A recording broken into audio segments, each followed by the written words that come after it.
contemos al oído cuál es la propuesta de Petro sobre el campo colombiano. Pues, doctor Fernando, este señor Gustavo Petro ha traído en los últimos días una serie de propuestas, una más preocupante que la otra. Y empecemos entonces por esa, la que tiene que ver con la propuesta del campo, la propuesta de agricultura. Lo que ha dicho Gustavo Petro respecto al tema es que él piensa que va a poder impulsar la economía campesina del país. El objetivo prioritario es que progresivamente ingresen a la producción de alimentos y a la agricultura campesina alrededor de 3 millones de hectáreas que hoy, oiga usted muy bien, que hoy, según Gustavo Petro, están destinadas a la ganadería extensiva y otras que no tienen ningún uso. Entonces, lo que ha dicho el señor Gustavo Petro es: aplicaremos los instrumentos previstos en la Constitución, esto es la expropiación administrativa, y la ley para poner en práctica la función social de la propiedad y la democratización del acceso a la tierra. De esta forma se van a respetar los derechos de los pueblos indígenas en sus territorios, los territorios colectivos de las comunidades afrocolombianas, de valles interandinos y del Caribe. También, dice él, se va a distribuir o redistribuir la tierra entre las víctimas del conflicto y los campesinos para garantizar la oferta interna de alimentos que llegarían a las ciudades a través de canales de comercialización, también dice él, más equitativos, y que esto buscará armonizar la producción agrícola y pecuaria con la protección ambiental. Bueno, de manera que empieza por decir que él no es enemigo de la propiedad privada, solamente que después dice que va a acabar con ella, y que va a acabar con ella para algo que trató de hacer en medida importante el presidente Carlos Lleras Restrepo hace más de 50 años, con su reforma agraria. Petro lo que propone es una reforma agraria en grande escala, declara a todos los agricultores ganaderos, y a los ganaderos los tacha de la peor manera, como si no fuera la ganadería un instrumento importante del desarrollo campesino en el país. Ahí está Gustavo Petro, ahí están sus propuestas para que a nadie cojan de sorpresa. Gustavo Petro es así y eso es lo que piensa. La reforma agraria de Gustavo Petro, un hombre que no conoce el campo ni por el forro, un hombre que ignora los temas esenciales de la economía agrícola. Entonces, diciendo cosas muy interesantes, como que va a facilitar la comercialización de los productos agrícolas, magnífico, estupendo. ¿Y cómo lo va a hacer? ¿Cómo lo va a hacer?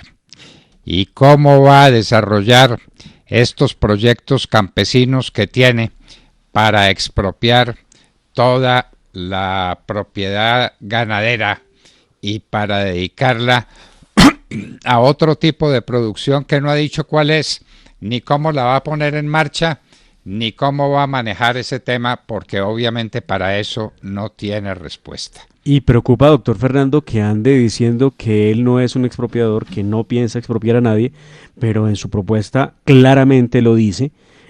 Buscará utilizar la vía administrativa, obviamente lo que permite la Constitución, para poder adelantar esa expropiación.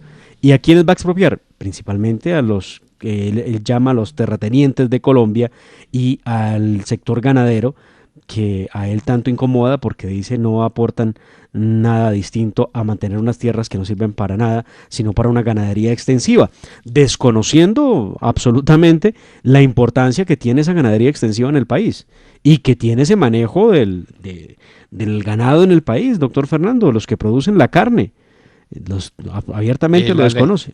Y la leche, nada menos que eso. Pero y la leche, claro. Ese es Gustavo Petro, hay que irlo conociendo y hay que ir sabiendo de qué se trata todo esto. ¿Y que Nicolás Maduro está reñido con las matemáticas? No es la primera vez.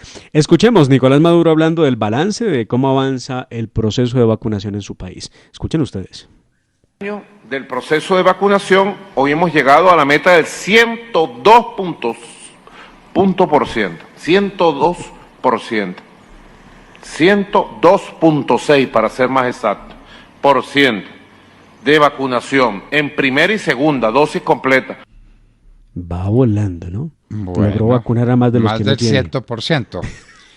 Ha vacunado más del 100% de la población, el 102%.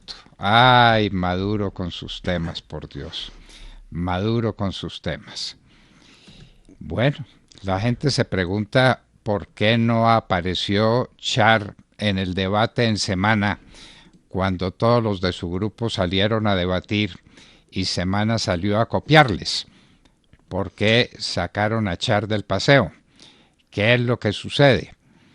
Y ayer sacaron por los medios de comunicación unas declaraciones de un primo de Char dramáticas sobre lo que es el robo de votos, el tráfico de votos en el departamento del Atlántico y en Barranquilla en particular. ¿Usted lo vio? Pero claro, doctor Fernando. Y es que lo que buscan es demostrar, o lo que está diciendo este señor es demostrar cómo eso se convirtió en una empresa electoral, cómo hay compra-venta de votos a unos niveles sencillamente escandalosos. Y con mucha razón las elecciones, dicen ellos, se ganan en la costa, o decían ellos, se ganan en la costa. Se ganan o se pierden, ¿no? Vamos a ver qué sucede con estas elecciones en la costa atlántica y si a pesar de lo que ocurrió en la Casa Blanca sigue el tráfico infame de votación al que están acostumbrados los costeños. Por desgracia, los corrompieron y les dijeron que se trataba de un negocio como cualquier otro y no comprenden la magnitud de la tarea que están cumpliendo. Bueno, en todo caso, no pusieron a Char en el debate. No asistió al debate, doctor Fernando, y esta no es la primera, ni la segunda, ni la tercera. Ya perdimos las cuentas de las veces que se ha invitado a un debate público con los demás precandidatos al señor Char y este sencillamente no aparece en el debate. Lo de ayer fue un poco un mensaje muy duro porque los organizadores del evento, que era Semana, el diario El Tiempo, decidieron dejar el atril donde estaría parado Alex Char desocupado y pues evidentemente inclusive lo nombraron en varias ocasiones, en varios momentos, cuando hablaban de repartirse el tiempo, porque como estaba diseñado, había un cronograma de tiempo por cada candidato, al no estar Char, pues los demás tuvieron que asumir ese tiempo para aprovecharlo y hablar un poco de más por parte de ellos. Pero sí, muy incómodo lo que pueda estar ocurriendo dentro del mismo equipo Colombia, aunque ellos dicen que están muy bien, que a diferencia de de otras uniones, de otras coaliciones, refiriéndose exactamente a la coalición del Partido Verde, ellos no andan agarrados del pelo, que todo va bien y que esperan ser los más votados. Además, ayer aclararon que no hay compromiso dentro de los mismos integrantes del equipo Colombia para convertirse en fórmula el uno del otro dependiendo de quién gane, que será un asunto libre, pongamos que gana cualquiera de estos señores allí, que tendrá que aparecer un ganador evidentemente y ese ganador podrá escoger bien sea dentro del equipo Colombia a su fórmula, a la vicepresidencia o por fuera del equipo Colombia, es lo que se ha establecido y esas son las reglas de juego. Interesante porque eso, por ejemplo, no pasa en los verdes. Los verdes escogerá su fórmula presidencial, inmediatamente de ahí mismo sale su fórmula vicepresidencial. Bueno, son partidos hechos de la noche a la mañana y con un propósito meramente electoral transitorio y eso no puede durar y eso no va a ser eficaz, es lo que nos parece a nosotros. Pero en fin, ya el pueblo colombiano irá a las urnas y dirá qué le parece lo que está sucediendo, ¿no? Vamos a ver qué pasa. Vamos y a doctor ver Fernando, qué pasa. Sí. el fin de semana se llevó a cabo el Conservative Political Actions Conference, donde participó el expresidente Donald Trump. Y vaya si despertó aplausos y puso a la gente de pie, emocionados por unas declaraciones que dio y que me permito compartirles a ustedes en este mismo instante.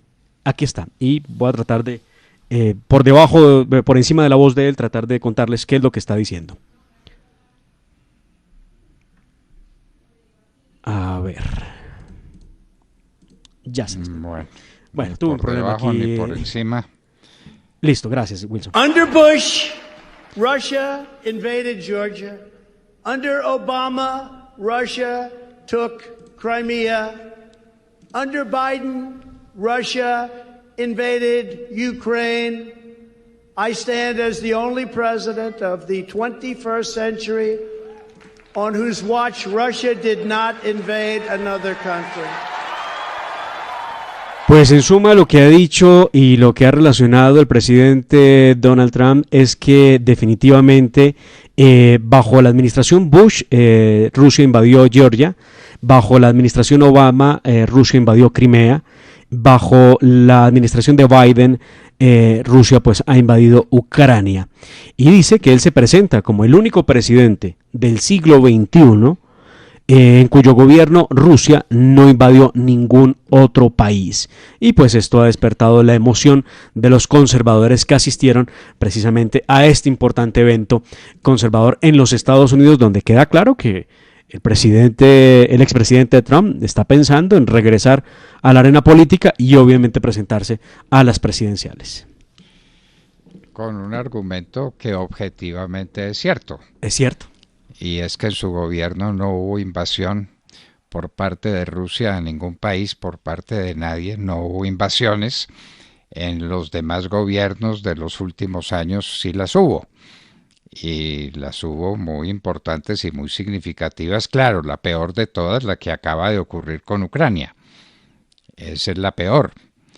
Pero pues el presidente Biden derrotó al presidente Trump y tiene para mostrar esa desgracia, esa tragedia que nos está involucrando a todos.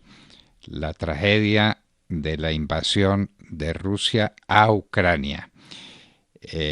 Tuvimos un entrevistado esta mañana que hizo observaciones muy claras sobre cuáles eran los motivos que Rusia tenía para estar en desacuerdo con Ucrania. Lo que no mencionó es la legitimidad o la ilegitimidad de una invasión, que es el tema que nos ocupa, la invasión. Uno puede estar en desacuerdo, puede pedir sanciones internacionales, para eso está el derecho internacional público, para pedir sanciones a los incumplimientos, a los tratados internacionales que son las leyes superiores en las que se funda el derecho internacional público en este momento. Pero lo que no puede es invadir un país, separar sus familias, matar a su gente, bombardear sus ciudades. Eso no está permitido, ni eso es tolerable para ningún país del mundo. Y Trump tiene razón. El único gobierno reciente en el que no hubo este tipo de actuaciones fue en la época del gobierno de Donald Trump. Y doctor Fernando, fin de semana de correrías de los políticos, reuniendo gente en plaza pública, y aquí una cosa interesante para destacar. Vimos al expresidente Andrés Pastrana, quien está muy de frente, muy de fondo en la campaña de obviamente su candidato, el candidato presidencial David Barguil, presentando lo que fue un encuentro con David Barguil en la ciudad de Montería. No sé si usted vio las imágenes, pero algunos han mostrado Petro y creen que es el que más ha llenado plazas. Pues yo me atrevo a decir que quien ha llenado una plaza de una manera impresionante ha sido en este caso David Barguil en Montería. Las imágenes son impresionantes, la cantidad de personas. Así que no es el único que llena plazas, el señor Petro. Vea usted, el señor Barguil también lo logra. Y equipo Colombia también, por allá en el Tolima los vimos. Muy buena asistencia tuvo el equipo Colombia en el departamento del Tolima. Así que, y están mostrando otras del señor de las bolsas donde no han llenado las plazas como a veces pretenden mostrar. Inclusive algunos internautas han dicho que hay una clara manipulación de fotografías para hacer ver que están llenas las plazas cuando no es así. Ahí le tenía ese datico. Muy bien. Y nos vamos a un tema muy importante, que es la invasión de Rusia a Ucrania a la luz del derecho internacional, porque esa es otra cosa que falta por averiguar, a la que no se refirió nuestro invitado esta mañana. Los motivos de inconformidad que Rusia tiene con Ucrania pueden ser muchos, los motivos de malestar, las razones que en su parecer no han sido propuestas por la prensa mundial que se opone a esta invasión pueden existir, pero a la luz del derecho internacional, ¿cómo se califica la invasión de Rusia a Ucrania? Tatiana Londoño estará con nosotros en un momento y nos lo explicará. Y estábamos hablando con ustedes, queridos amigos, al oído.